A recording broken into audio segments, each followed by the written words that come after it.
But Belle's really interesting because, and I don't think the show really captures this.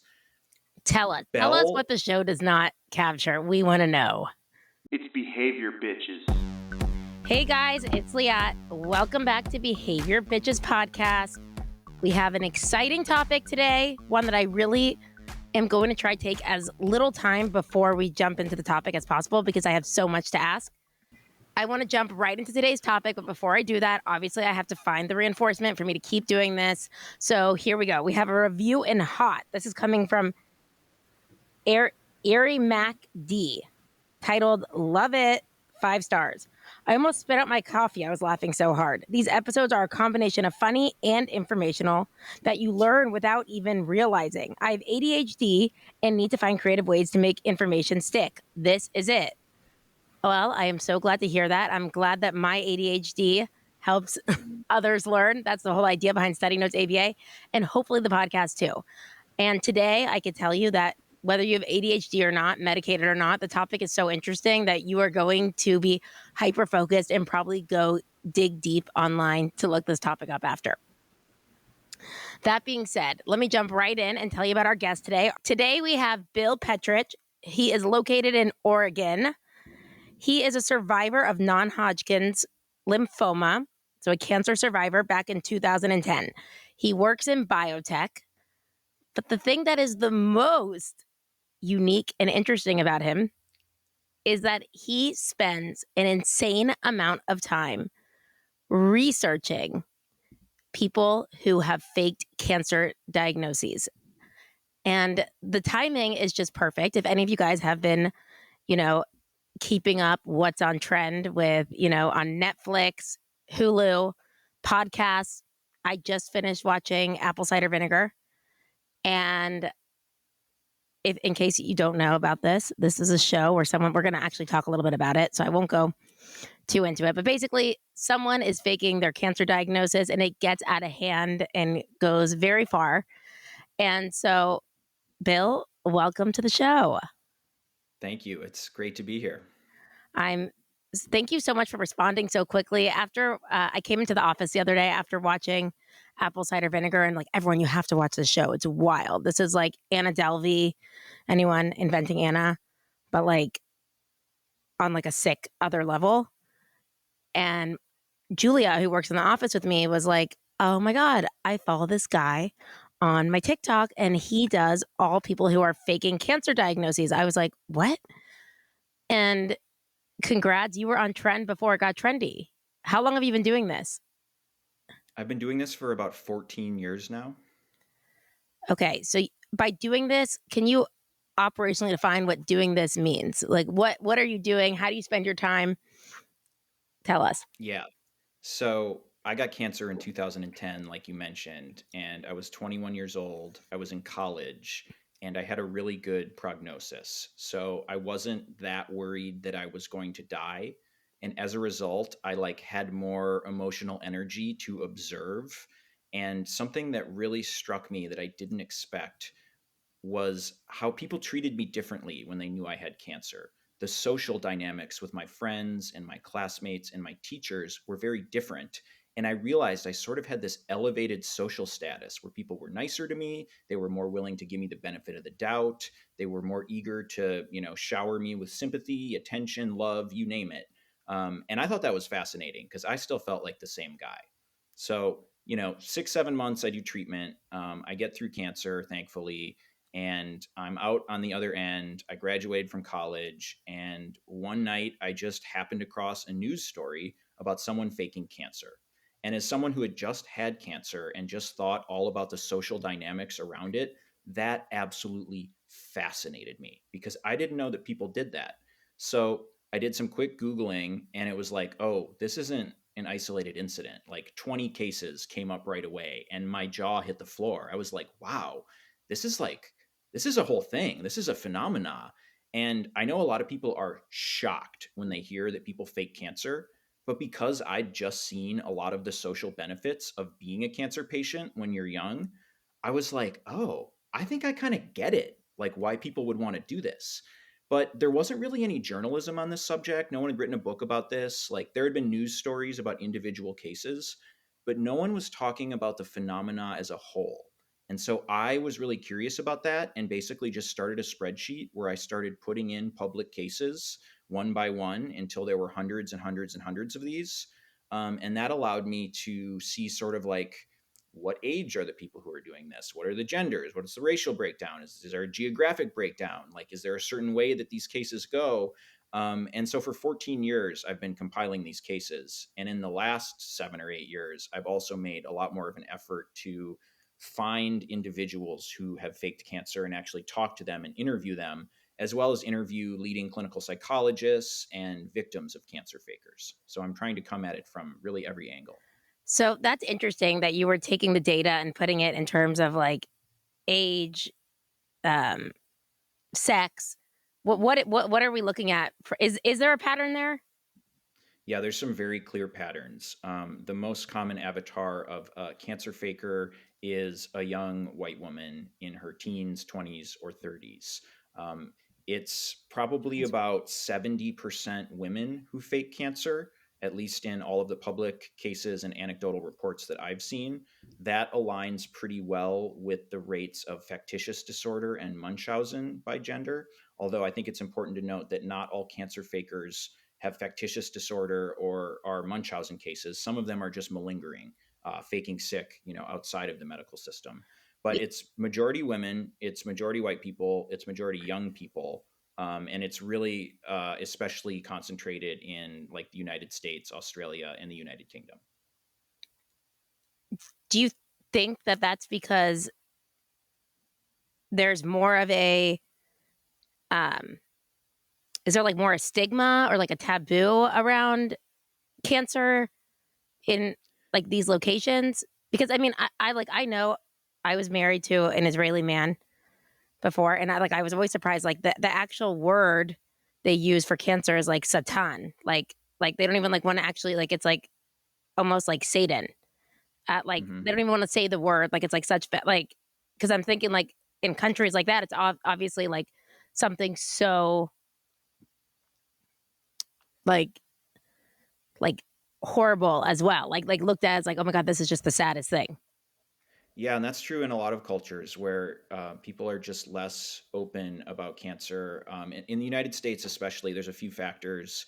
One is obviously that compared to most countries, like we have a private health insurance, and a lot of people like can't afford their cancer treatments. So there's this whole universe of people who have to fundraise online, Hmm. and GoFundMe and Caring Bridge and these kind of sites really encourage people to fake it to make money.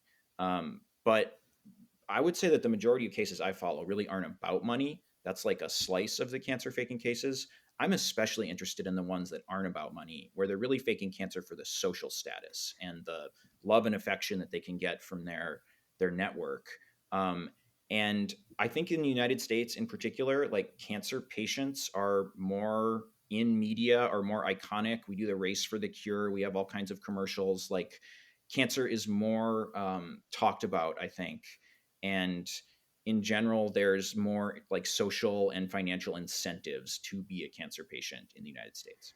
That's interesting. So when you say, like watching this apple cider vinegar, which we're definitely going to talk about a little bit, and Yeah. also, I didn't watch the last episode yet, so you're going to tell me the ending, but I don't want to ruin it for anyone in case you haven't watched it. I mean, you could kind of guess what it is. However, um, you're saying it's not always about money. Obviously, in apple cider vinegar, when it's talking about Belle Gibson, she is, I mean, she's making a lot of money, right? She Hmm. creates an app, a cookbook. Uh, so in behavior, we always look at the function of behavior. Like, why is someone doing what they're doing? So we always say there's four functions. There's attention, escape, uh, you're getting something tangible, or there's some kind of like sensory input that you're getting from it. Okay. So with this, I'm like, when looking at the function, to me immediately, I was like, oh, money. And I don't think that the Belle Gibson case is about money. okay, so that case is not about money. Interesting. So there, guys, see, you have to It do it. became about money. It became about money. But in the show you see a scene in one of the early episodes where Belle, who is a young pregnant woman in a new city where she doesn't really know anyone, tries to throw a baby shower. She spends all this money and time preparing Yes. for this baby shower in the park, and no one shows up. And she's really hurt by this because she told so many people about it. She wanted, this whole event to happen. Um, and then she goes online on a parenting forum and she spills about how no one came out to see her. And it was really sad because she's dealing with this health crisis and she's pregnant. And in real life, when she, told people about this, they didn't show up. But online, sympathy started pouring out. Like the comments were full of hearts and love, and people told her how brave she was and how sad it was that no one showed up. So I really think that originally Belle Gibson faked cancer because she was a really lonely, unpopular person who had trouble connecting with people, but was very eager to do so. And she saw over the course of a couple of years before she even got famous that when she dropped the terminal brain cancer story, people were a lot more willing to listen to her. They were a lot more willing to give her time and attention and just be a part of her life. But Belle's really interesting because, and I don't think the show really captures this. Tell us. Tell us Belle what the show does not capture. We want to know. Belle Gibson was genuinely very, very talented. I don't think that the show picks this up, but her app, The Whole Pantry, wasn't just another wellness app because now there's like a billion of them. This was back in 2012, 2013, when there weren't wellness apps like that. Belle Gibson's app is arguably the first or one of the very first successful wellness apps in the world, which, as we know now, was an enormous market waiting to be captured. And the app was a really good app, as far as I can tell. The cookbook was good, the recipes were good, like the content was good. It was just all based on this heinous, heinous lie. So I kind of think that if Belle Gibson hadn't faked cancer, she might be like a tech millionaire right now because she had a lot of drive, a lot of talent. She didn't have that many resources, but she managed to create like an app that Apple was impressed with, like basically in a spare bedroom. She could have done anything really, but she decided to fake cancer. You're so right. Like when you I'm also the worst at remembering details of shows, but you're totally right. Like in the beginning of the show, she does. I know she makes that baby shower and those cupcakes, and then even after she has her baby, she tries joining like a mom's group, and like no one really takes to her, and they're like kind of bitchy to her, and it's like it's almost showing those things what we call the MO or the motivating operation. Like there's just like thing after thing where it's like pain after pain of like, all right, I'm gonna make someone care about me. Yeah. You're totally right. That is where it started. I thought the show did a good job of depicting Belle as someone who would just come on way too strong in person and like rub people the wrong way, even if they were kind of interested in what she was doing. She just like, she didn't have a good vibe with people in real life, but online where she could curate it more. And there was a layer of remove between her and her audience. She killed, and it was huge. I should also note that Belle Gibson had been a habitual liar about health conditions pretty much her whole life. There's a scene in the show where her supposed rival Mila like goes back in the archives and finds her lying about dying on the operating table on like a Yes. skateboarding website years earlier. Totally real. She really did that. She really lied about having fluid in her pericardium. Like she was using fake health stories to get attention and to try to get community long before she faked cancer. So in the show, but also maybe you could like because I know you told me you were like studying this way before this show came out. So like maybe you Yes. understand. I also was interested in looking at the also my ADHD. This is a show I actually was able to pay attention to, but I usually have to sit next to someone when I watch something and be like, wait, what just happened? Did I get that right? Blah blah blah. So that I could ask you now. Her mom, her relationship, like was her mom also had things about lying about her health, or her mom was just like there was something like did her mom hate her? I was trying to figure that out. So she was estranged from her mom from a pretty young age. I think at 15 or 16, Yeah. she left home. So that's true. I think that the show played up the dynamic with the mom a little bit more than the official record shows. I've read a lot about this case. I've read the book on Belle Gibson that was done by the Australian journalists who broke the story. I've read her blogs from the period before she got famous. Um, I don't think she was quite having as much of a back and forth battle with her mom as we see in the show, But I do remember that when Belle had her downfall, like her mother emerged in the media to basically say, everything you've heard about my daughter's true. She's a habitual liar. She's been doing this her whole life. No one should have sympathy for her. Right, because I actually watched the 60 Minutes last night, and her brother also on the show was like, "Oh yeah, like she's always been like this." He's like, "She should be punished to the maximum extent." Yeah, it was like anyone who knew Belle in real life knew that she was like a total liar, but she managed to present a front online that was really appealing to hundreds of thousands, if not millions of people. And I think that's fascinating that you can be like almost repulsive to people in real life, but when you put it on the internet, it's like the likes and the shares just start pouring in. Which is something so interesting because actually in the show, they like, you know, you could whoever like is the videographer, they actually did like a real like visual depiction of like like what we call the reinforcement coming in. You could literally like see the thumbs up, the smiles, the emojis, the like, Yep. oh my God, you're unreal, you're unreal. Like you see it. You could literally see this like reinforcement like coming through and her just like and like then she's like glued to it, like her phone, like even like as she's doing anything, it's like, is this an opportunity that might like this one might look good for them? Like I think I'm gonna get a lot of likes for this, and you like see her like outside a hospital, outside this, uh, and so you could almost see like how addictive almost it was to her. Absolutely. And her Instagram blew up pretty much from her first post because she announced that she was this, person fighting terminal brain cancer for 4 years with natural foods. And the doctors told her she was going to die in a few weeks, but she's been alive for years.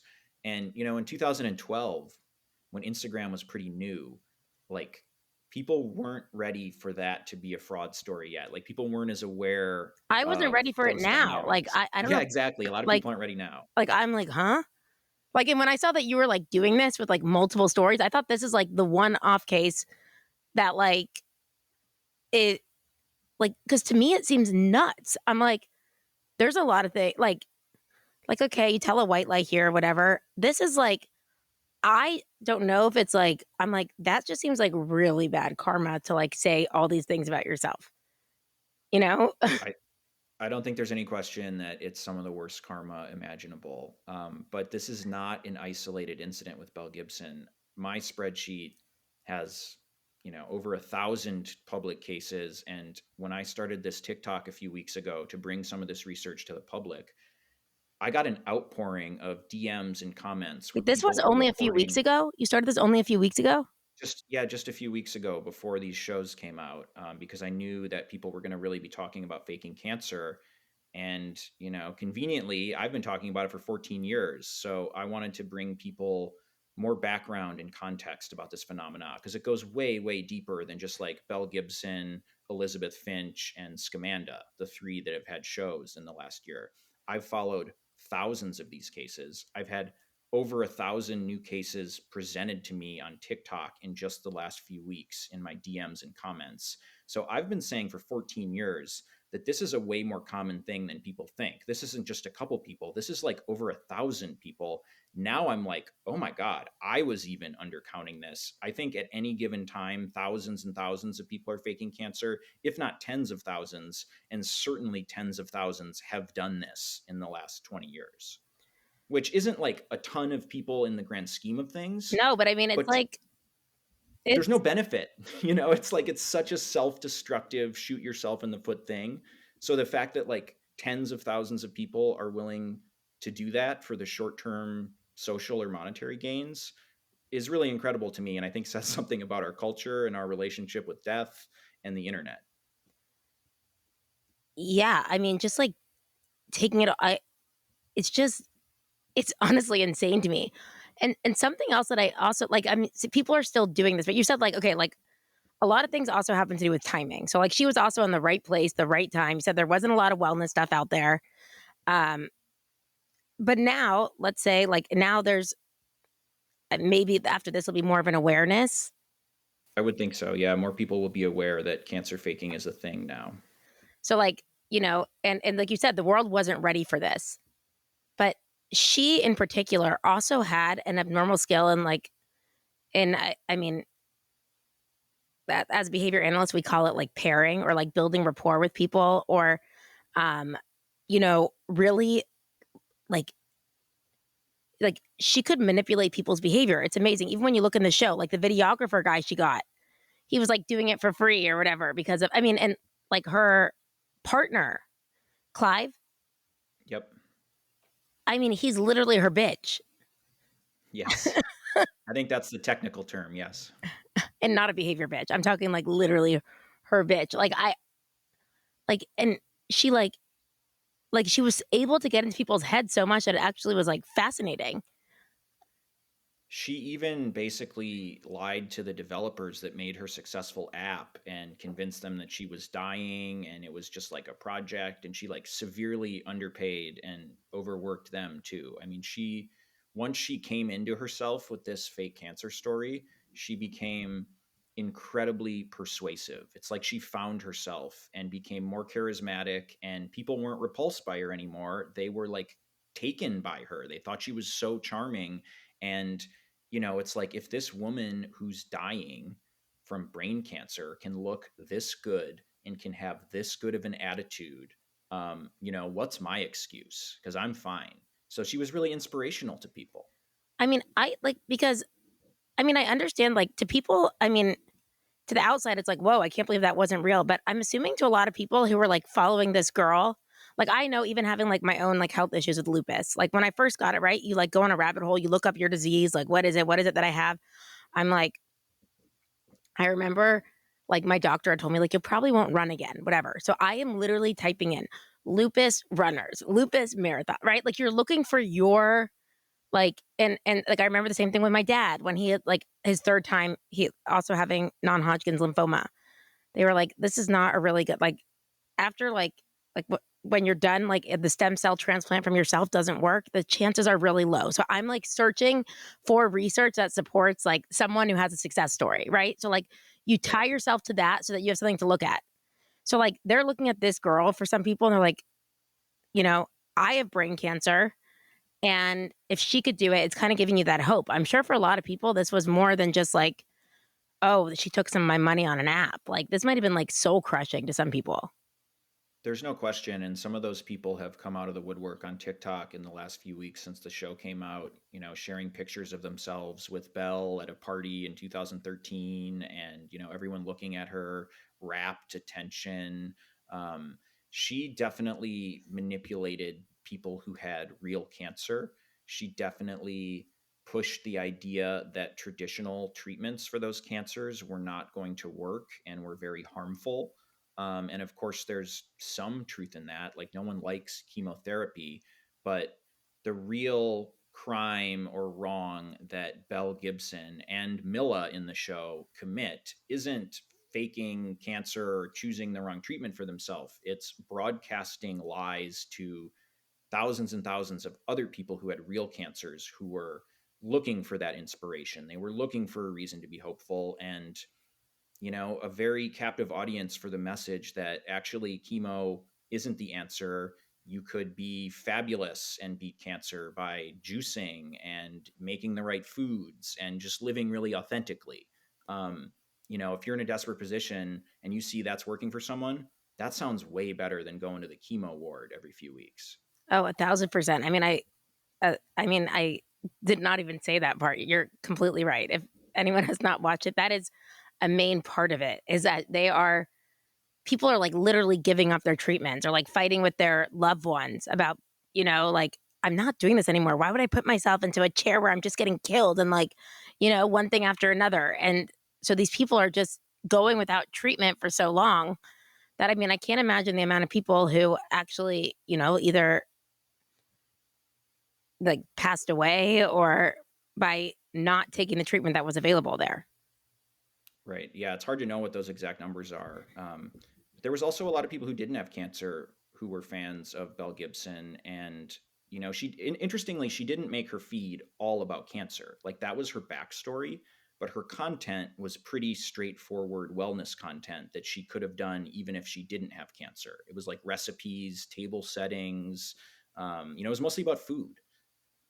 So she built a larger brand beyond the cancer, but obviously none of that is really possible without that emotional core that people really responded to.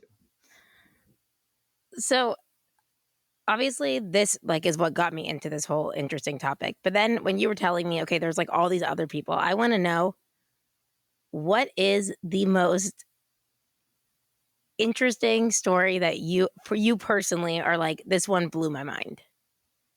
Sure. I will tell you a story about a cancer faker that I've carried on a dialogue with for a few years now. And I'm not going to use their name Okay. because I want to protect their privacy.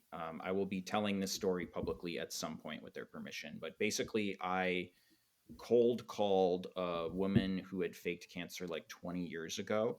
And if you look at the news reports about this story, it's a pretty straightforward, like, woman scams community out of money, breaks trust, goes to jail for fraud, just another scammer preying on people's sympathy for cancer patients. But the story that she told me was actually a lot more complex and, frankly, a lot more sympathetic. So, and I believe this woman because she owned up to everything that she did on the phone. She made it clear that what she did was awful. It's the worst thing she's ever done, and she'll live with it for the rest of her life. Um, but she has done a lot of therapy to basically be able to have a perspective on it and to be able to talk about her state of mind back then. And she's been very forthright about all the details. So I take her at her word, even though she faked cancer 20 years ago. But so she did take money from her community at a benefit, but that's not how this started. And she didn't do this for the money. She didn't need money. She was pretty comfortable. She Her problem was that she was married to a man who was very abusive to her, physically, verbally. He was cheating on her. They had children. Like, she was in a really tough family spot, and she had a real cancer scare where she was in the hospital for a couple days, having a biopsy done to see if she had cancer. And she saw that in those 2 days where she might have cancer, her husband acted a lot differently. He was a lot nicer. He wasn't saying terrible things to her. He, in fact, was being nurturing. He was showing her love. He was being the kind of husband that she wanted him to be all the time. So when she got the test results back and she didn't have cancer, she didn't want to take that for an answer. So she continued to tell her husband that she did have cancer. And it's important to note that she didn't tell anyone else. She didn't try to make this a thing online. She didn't try to make this a community wide event. She just faked cancer to her husband so that he would stop hitting her and treating her like shit, basically. And it worked. It worked for weeks or months. Like, he was a much nicer person to his wife when he thought she had cancer. And I've seen a lot of cases like this where someone really only fakes cancer to one or two people who are very close to them, and they never really intend for it to get beyond that. But what happened with this woman, and what happens with most people, is that the couple of people they tell end up telling other people. And word of mouth happens, and it gets around the community, and people are good Samaritans and they rally around a cancer patient. And so, to this woman's horror, her community approached her and was like, "We heard about what you're going through. We're throwing you this benefit event to help you pay for your treatment and get through this." And she was mortified. And so at that point, she had a choice. And they were both really bad options. Either you come clean right there, admit that you were faking cancer, and basically everyone in your community is going to hate you. And that's kind of the end of your life as you knew it in your community. Or you don't say anything and you just sort of go along with the lie as it gets bigger and bigger because you're afraid of admitting the truth and bringing all that hate on you.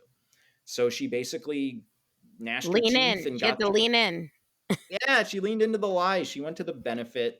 She took the money. And at the point where you take the money, that's when you commit a crime. Because it's totally legal to fake cancer if you don't take money. Like, you can lie about whatever you want. We have free speech. Like, you can say anything about your health that you want that isn't true. But once you start taking money under those false pretenses, that's when you're committing fraud or theft. And so she took the money, and she says that she donated the money to another woman in need in her community. She claims that she didn't even keep the money. Um, She tells but, you that now? she tells me that now. Yeah. And, you know, your listeners have every reason to not take that at face value, but I've talked to this woman a lot, and I really think that she's being forthright about that because she feels so bad about this and is very open about how terrible it was. Um, but, as time went on, her husband fell into old habits and basically started being more abusive again and got used to the cancer thing. And she realized that she needed to both get out of the cancer lie and she needed to get away from her abusive husband. So she tried to do both in one fell swoop. And she separated from her husband and she moved away to a different state and tried to start a new life in a new city. And she thought she'd accomplished that.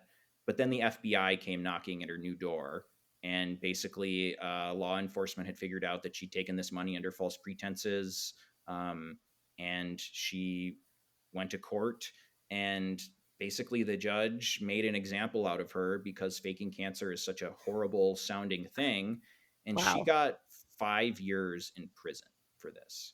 And again, this is a woman who originally faked cancer primarily so that her husband would stop abusing her. But because she took a little bit of money, and I'm talking like, this is like a couple $1,000s. This isn't like some big Belle Gibson windfall here. This is, not insignificant money, but not like life changing wealth here. Um, and she went to prison for years and years. And she actually said that it was the best thing that ever happened to her because she got to focus on herself for the first time in her life.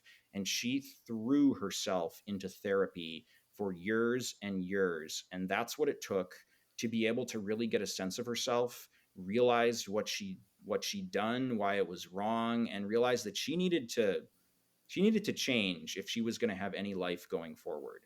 And so I'm talking to her like 20 years after this Wow. happened, when she's reestablished a family, she's got a job, like she's a productive human being who's got love in her life and is like not harming anyone and is doing her best to be a good person.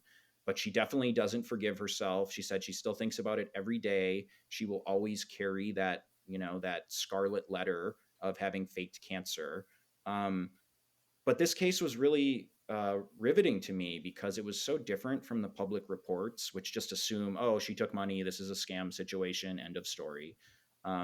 It's such a deeper psychological drama than that. And I've found that with a lot of cancer fakers, that even if they do take money, often the reason that they start faking cancer is much more personal, and is really just for a few close people, and then it snowballs, it gets out of hand, and sometimes you end up in jail for many, many years. But I think that this woman And wait, but like I'm basically just has thinking of survived fake cancer. so Sorry. I'm thinking about, but you said she had a child before that. Hmm. Like that's what I'm thinking about. Like I'm just like her kid all these years thinking like mommy's passing away from cancer. Oh no, the kids didn't know about the cancer story at the time. They were, really young children, and they didn't really find that out until they had to grow up without their mom around for a few years. And Wow. she says that basically, going to prison is obviously not fun, but the real punishment is being away from your children and your family. And she said that was by far the hardest part, and that she's been trying to make that up to her family every day since. And I'll also say that her family really didn't think that she should talk to me about this. They were pretty nervous about this. So I could um, imagine. I'm glad she did, and I'm going to protect her trust by not revealing her name here. Right. But Yeah, no, you do not need to. Uh, okay, the, Martha on the side here, she wants me to ask something. Let's see. Ask about the guy from Real Housewives of Orange County. Tell me about the guy from Real Housewives, Orange County. What is she talking about on the side here, Martha? She's a real Bravo girl. this of course would be season 10 of Real Housewives of Orange County, when Vicky Gunlifson, the OG of the OC, dated a man named Brooks Ayers, who was like a real estate guy from Texas, I believe. And on this season, he faked having lymphoma. And sort of like Belle Gibson, he was also doing the juicing thing and kind of combining this alt health and fake cancer. Um, but he wasn't faking cancer very well, to be honest. He was like going out to drink alcohol with the boys pretty frequently. He was like not following the strict diet that he said he had to follow. Like the housewives were not, they weren't asking a lot of tough questions. And where this really turned is that in one of the episodes that season, um, some of the housewives met with a psychic named Scott Cruz, who basically like did a reading for them and like intuited what was happening in their life. And I've interviewed this psychic about this experience, and he says that he was not coached. The producers did not tell him about Brooks's cancer. He didn't have any foreknowledge. Um, so he comes on the show, and they mention Vicky's partner has cancer, and the psychic is like deep in thought, and it's like the record scratches, and he's like, "Wait a minute, I don't see it. Cancer. I just don't. I don't see it." And like cosmically, picked up this idea that there's no cancer. I don't see that in the stars. That's not real. And some of the housewives are like, oh, for God's sake, this is ridiculous. What do you mean it's not real? But the youngest housewife, Megan King Edmonds, who's the wife of like a baseball star, former baseball star. I think she's the only millennial housewife on the show. Like everyone else was a little older. They were Gen X. They like grew up at a time before Facebook when like faking cancer Yeah. wasn't something that you heard about. But Megan King Edmonds was a millennial who was like, oh, I've heard about this. I've seen this. Like people do this. And so she confronted Brooks and pushed this idea that he was faking cancer. And a lot of people didn't want to listen to her, but obviously she ultimately ended up being right. So it was a kind of an interesting like age demographic issue where Go like millennials. only the millennial was like on it. But Are this you a, was are really you a when a lot. millennial? I'm a millennial, yeah. And let me tell you, millennials are definitely like the cancer faking generation. This might just be like coincidence of timing when like Facebook and Instagram dropped when we were young, but like millennials really perfected the faking cancer form. Go millennials. Yeah, we're very proud. I mean, but these new gen, I mean, they might even be like, I mean, you kind of have to be smart to do it. So props to us. Sometimes. To keep up with it. Um, so obviously we said the monetary, the attention, all of that. Are there any other reasons as to why someone might? Oh, totally. Well, one of the most common reasons is to prevent a breakup, or to get a partner back. So it's like, your partner's like, yeah, it's not working out. I just think we should see other people. It's, I'm going in different directions. It's not you, it's me, blah, blah, blah. And the other person doesn't want to break up. So they're like, I'm dying. I'm dying of cancer. And then the other person has to be like, oh, I guess we won't break up because I need to take care of you. And I'm the last partner you'll ever have. So obviously I can't break up with you. This is like And that next level. works. I'm pregnant. Yeah, exactly. And people fake pregnancy too, although that That- has more of a deadline. Oh my. I mean, this makes sense. You hear about all the guilty things. Like, I know people who have even like stayed with someone being like, I'm scared they're literally going to kill themselves, or I'm scared they're going to do this. So, like, cancer is like also like, you don't, well, my pencil, like, you're kind of just an asshole. If you're like, I'm breaking, like, if it gets like, I'm breaking up with this person, it's like, he broke up with me and I have cancer. Like, it's You just not a good definitely are look. an asshole. Yeah, Yeah. I It's mean, like, you feel like an asshole even questioning someone who might be yeah, it's like, faking cancer. Like a lot of people get away with faking cancer so long because people don't want to question someone who says they have cancer. Because if you're wrong, like you are such an asshole. Um, but yeah. other reasons people fake cancer, sometimes it's just to get off work. Honestly, there's like so many cases in my spreadsheet where someone just wanted to retire early or take paid leave. And so they like, I've seen cases where like a guy at work says that his wife is dying of cancer and then has finally died. And so he needs to take bereavement leave for a few months or whatever.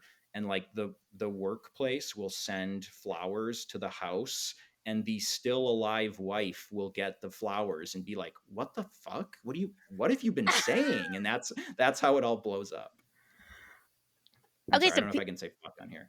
this is, we're the behavior bitches. You could say fuck. Cool. Don't worry about it. Cool. Yeah, like where are they hiding? Like their wife, like during the day, like their wife, they're just at home, like telling their wife, like they gave us a few months off. That's a great question. Yeah, I'm not sure how they're That's selling the that's lie to like the people they live with. that's wild, and they really must hate their job, Right? I mean, enough to go to like and jail not, for and it, I probably guess. not like their partner that much, because like it's like even like putting that into the air also is just like, Yeah, talk about bad karma. again, very bad karma. Okay, now the one other thing you had told me, which I also thought was very interesting, was people trying to cover up other health diagnoses Hmm. that Yeah. the So I've seen a lot of cases where someone has like a crippling addiction, or they're an alcoholic, or they have an eating disorder, or something that they don't want people to find out about, that also has them looking physically not very good. And so they'll say that they have cancer, which explains why they look so bad, explains maybe why they're going off to appointments, and it's maybe not at a chemo center, it's like at an outpatient rehab facility or something. And obviously, people are a lot nicer about someone having cancer than like someone having, some kind of addiction that people will be more likely to think is like their fault. There was also one tragic, really sad case out of Australia where a woman had really debilitating anorexia and she was wasting away. And she told her family, her partner, her friends that she had cancer, terminal cancer, and that's why she was wasting away. And her friends and family actually didn't find out that she didn't have cancer until she had died of her anorexia, um, which is like one of the sadder cases in my spreadsheet, frankly. But cancer can definitely be used as a cover or a red herring for other problems that are happening in your life. Um, of course, it usually ends up creating more problems, but people who fake cancer are usually more out for the short term gain. wow. Like, like when I hear that, like it's kind of one of those things where you're like, I feel like I mean, all of us always, right? With everything, we're like, I feel like I would know. Like if someone's like getting scammed or this or that, it's like I feel like I would know that they were never in chemo or like, but these are such well crafted lies.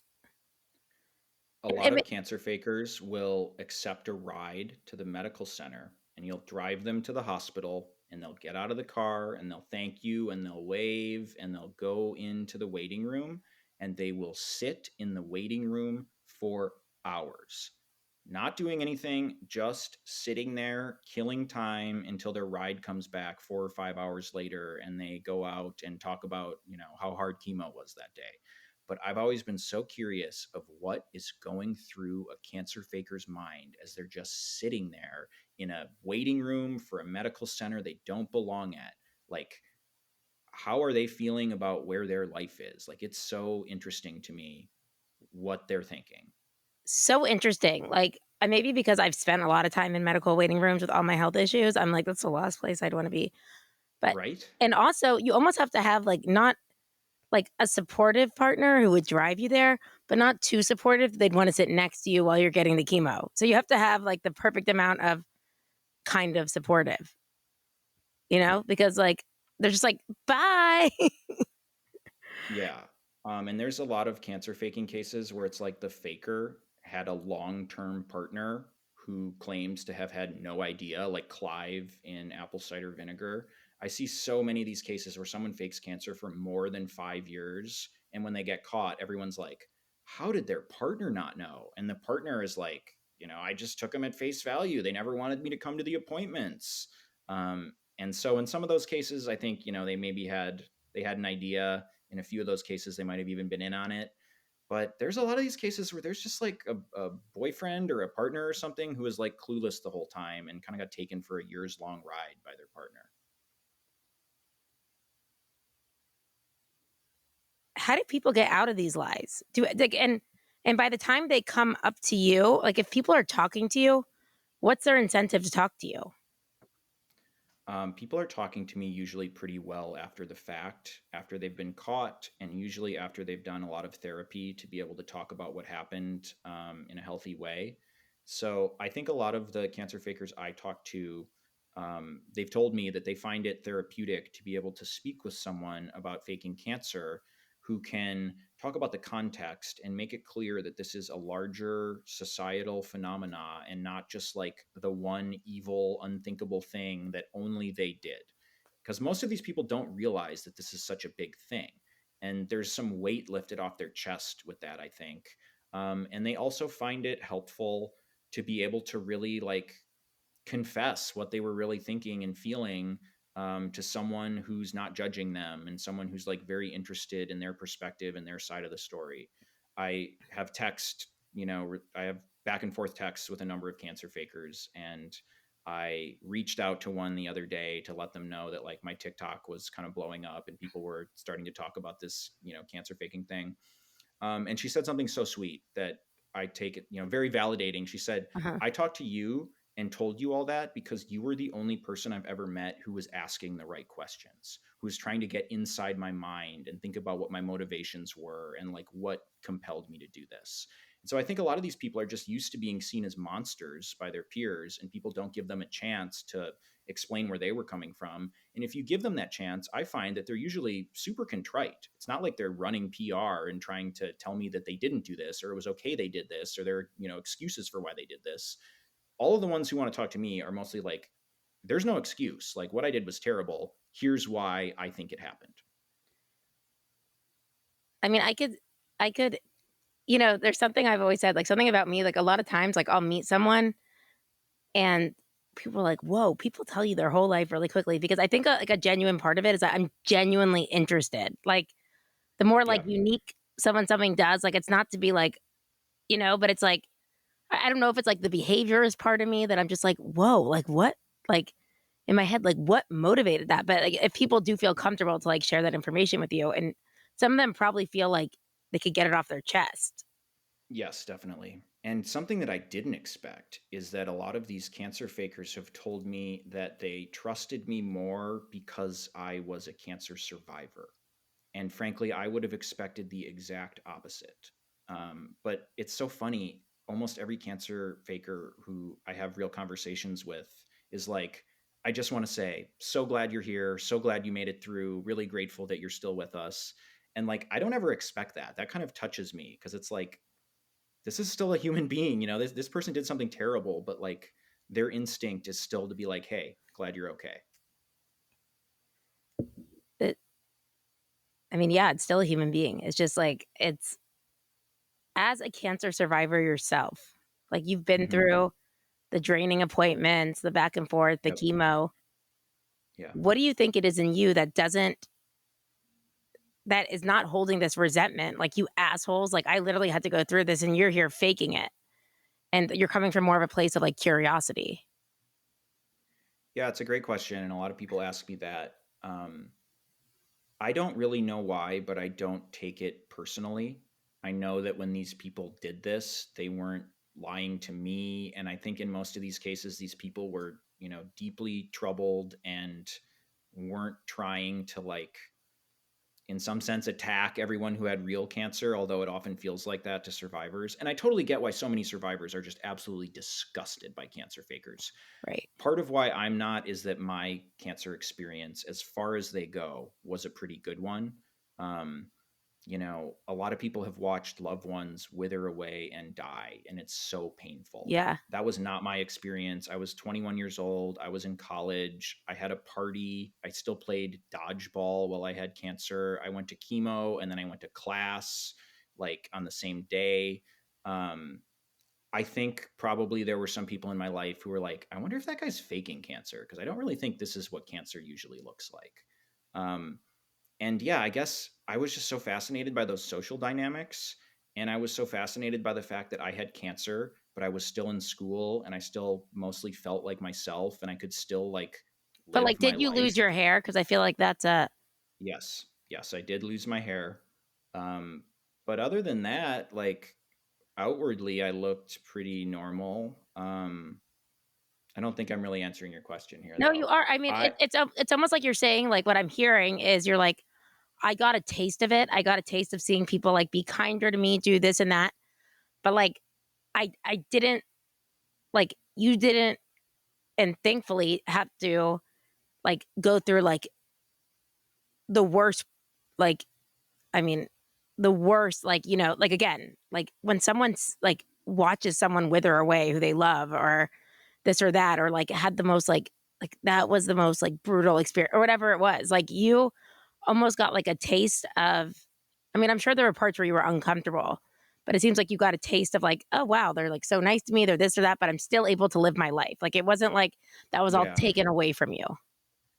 Exactly, and I mean, the medical part was terrible on many occasions. I don't wanna downplay it, but I definitely had cancer imposter syndrome because when I would go to chemotherapy and I would wait in those waiting rooms, I would look around and I was the least sick person there.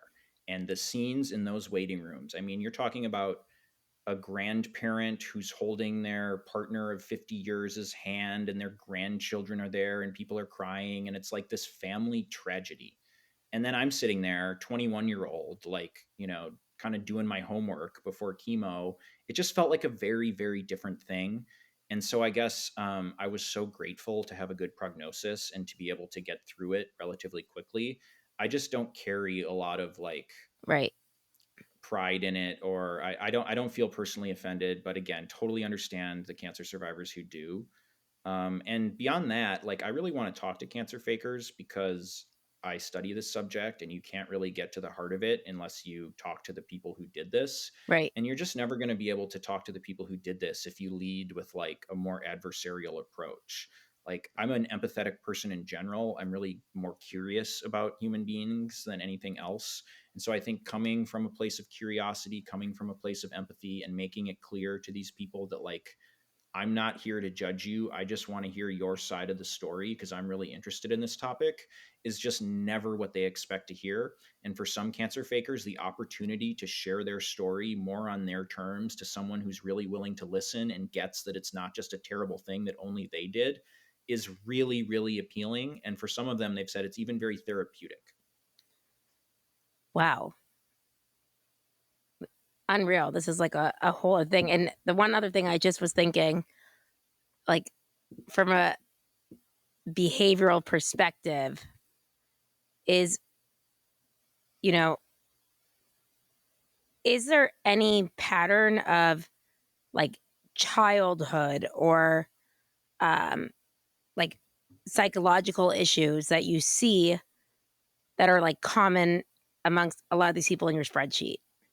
Yeah, absolutely. First of all, I think a lot of these people have either diagnosed or undiagnosed personality disorders or underlying mental health conditions that make faking cancer seem like, an option when for most of us, like that's the last thing in the world you'd want to do. But beyond that, a lot of the cancer fakers I've spoken with have revealed some sort of history of sexual abuse or domestic abuse, or like the woman I told you about who faked cancer Right. because she wanted her husband to stop abusing her. I mean, that's a classic case. But Like, so that was I've talked actually to like other. escape function. Like if you actually like look at it like the four functions of behavior, they're essentially she's doing it. I mean, obviously she's getting some attention, so there'd be attention there, but like she's probably like escaping an aversive situation as well. Yeah, when you laid those four out, it occurred to me that for a lot of cancer fakers, they get the first three. They get attention, certainly. It's also often cancer faking is an escape from a life you don't want to live. If you're like, 25 and you don't feel that young anymore and you don't really have a career going on and you're kind of just like treading water in your life and you don't feel like there's a lot of meaning or purpose and you don't really know what to do with yourself, like sometimes in certain states of mind, cancer gives you the meaning and purpose that you can't find in real life. So you get to escape from whatever haunts you in real life and be this other person who people care a lot more about. And beyond that, there's also tangible benefits because you can get money, you can get rides, you can, people will not make you pay rent because you're really going through it. So it's like attention, escape, and tangible benefits can all come from faking cancer, which I think gets at why people are compelled to do it. There's a lot of incentives. Wow. It does track because I'm thinking like I watch a lot of these intervention shows, like anything about like drug addiction, this, that.